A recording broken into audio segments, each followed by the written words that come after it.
think he's the satisfaction of hunger. You know, I mean, he's the water to the thirsty. He's the cornerstone of any building. I mean, he's the foundation. Just the fact that like he is who he is, like that's enough for me.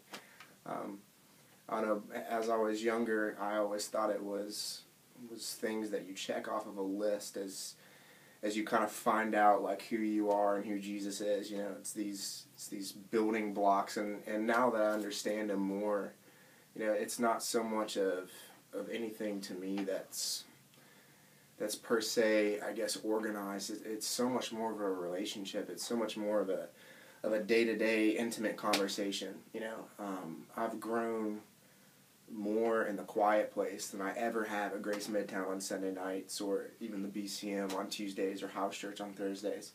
I've seen growth with an intimate God and an intimate relationship with him in an intimate place, and Jesus he is intimacy. So you're entering into an intimate relationship with someone that not only is intimate, but he is intimate, like who he is. He's love, he's peace. I mean, he's everything that you could ever dream, and he's everything that you want to become, but you don't realize it yet. And daily you're finding out, like, as I become more like Jesus, the things that I want in life are the things that he wants for me. You know, the things that my heart tends to conform to, or the things that Jesus all along wanted. It was his plan from the beginning.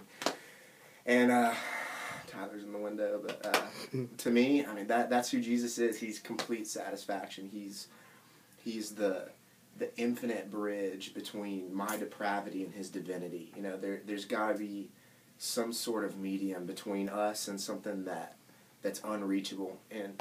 And Jesus not only bridged the gap, but he was humble enough to put himself as the bridge. You know, it wasn't something that I have to work at. It wasn't something that I have to per se, you know, build toward. It was something that was already instilled in me, and my relationship with Jesus is daily revealing that.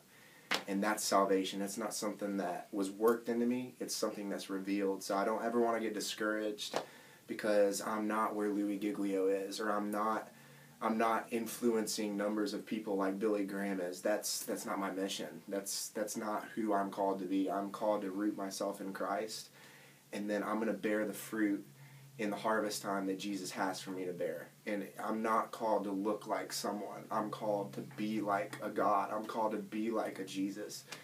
And so I don't think I ever want to get discouraged by that, and I guess that's the summation of who Jesus is to me.